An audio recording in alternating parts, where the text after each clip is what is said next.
Hello and welcome to another playbook. This one is on products as a habit. Now, a question which is asked to me often by product teams and by founders is how do we build a product that becomes a habit for people, which is that it's a product which gets used by them day in and day out, week in and week out, right? And this is clearly the holy grail of product building or product management. A successful product is one which has very high retention, which means day over day it is used a lot. D1, D7 and D30 retention are very high, or its engagement is very high. So daily active users by weekly active users or daily active users by monthly active users is very high. So a product which literally is used 15 times a month or 20 times a month, right? And that's exactly what people want. And that when it is used for a very long period of time.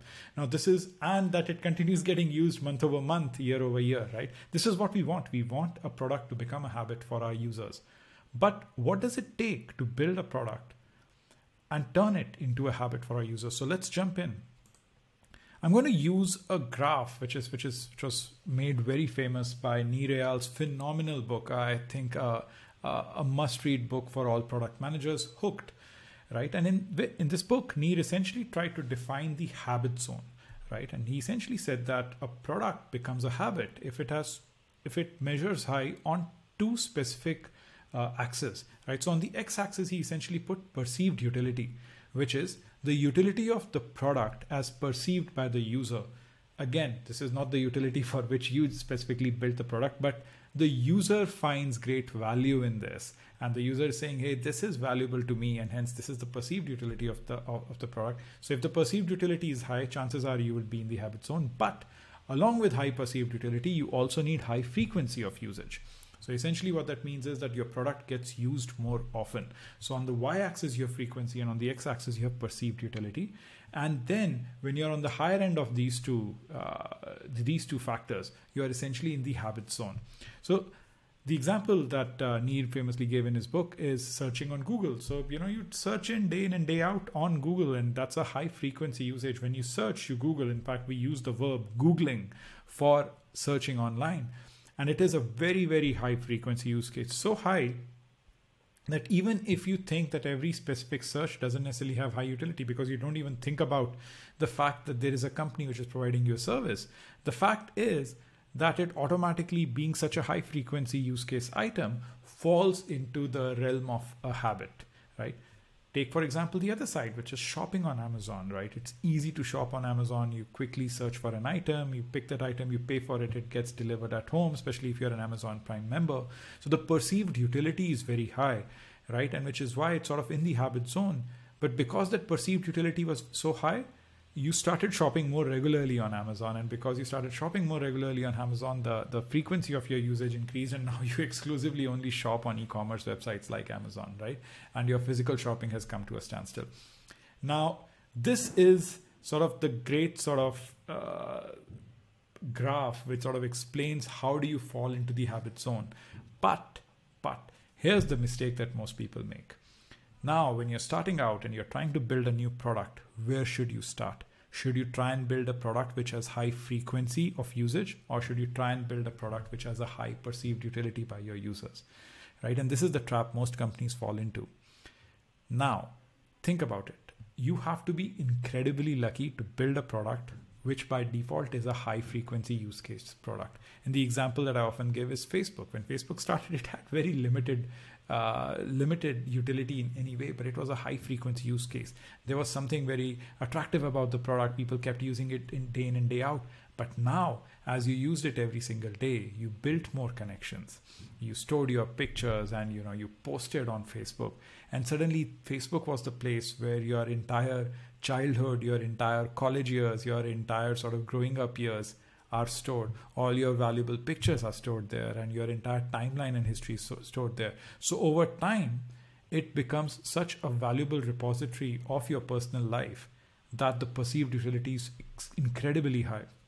Do you really see yourself dropping out of Facebook? The chances are no. So even if now your frequency of usage has become very small, which is true for a lot of people of a particular age, their frequency of usage of Facebook has dropped. Chances are they are never going to delete Facebook, and they're still going to go to it once in a while because the perceived utility is very, very high. Take another product, an incredible product in which it's sort of become such a critical part of our daily lives over the last 5-6 years. Google Photos, right? One could argue that Google Photos is like any other storage product, right? Like, why is Google Photos different from Dropbox? Here's a folder, build an album, store your pictures inside. But no, Google Photos keeps adding on more and more utility and more perceived utility. This is where you can click on one specific person, say your child, and see the entire timeline of their photographs. Google Photos automatically, using amazing machine learning algos and AI algos, figures out that, this is you, this is your wife, this is your child, this is your family. Let's put all these pictures together. It figures out based on location that, hey, these are pictures from the same album and were taken on the same trip. So the amount of value that it keeps adding over time keeps increasing. Google Photos now has become my default Photos app. So when I take a picture, I go to Google Photos, right? And that's true for a lot of people. So now that Google Photos is monetizing, it's so easier to pay for Google Photo storage because it is so valuable. The utility is so incredibly high. And this is the great thing about products, right? You could start with high frequency use cases and you could go towards high perceived utility, or you could start with an incredibly high perceived utility use case and then build for frequency. But the question again remains, where do you start? And the answer is that one has to be incredibly lucky to have a high frequency product and then slowly figure out over time if it has utility. It happens very rarely. It is the exception to the rule and it is not the rule. In reality, most products have to start off with having high perceived utility, building on top of that, building multiple such use cases, and then building for frequency. So let's actually dig a little deeper, right? If you're building a new product, habit depends on both perceived utility and frequency of usage, not just frequency of usage. This is a mistake a lot of teams make. They think, if I can increase the frequency of usage. So, I figure out hacky ways of getting users back to the product, right? So I send them notifications, I do better targeting and retargeting, and I give them rewards. They think that the product will become a habit because now it's just high frequency. But remember, high frequency alone is not enough to turn something into a habit because no product will have as high a frequency as you think it will. You need higher, you need higher utility to get it there. Right? So build for high perceived utility, move from one to multiple such high utility cases. And I know it's obviously difficult to even build one sort of pillar of utility, but over time you have to build for multiple such pillars of utility and automatically the frequency will increase. And I'm not saying you don't have to focus on frequency, but you need to focus on utility first, right? If you are lucky and you have a high frequency product, it's rare. So half your battle is won, but the remainder of your battle still remain. Focus on improving perceived utility. And if you can do that, you would have a really phenomenal product on your hands, right? So I hope this made sense. You have to target both perceived utility and high frequency of usage. Most new products, you first have to build for high perceived utility and only then move towards high frequency.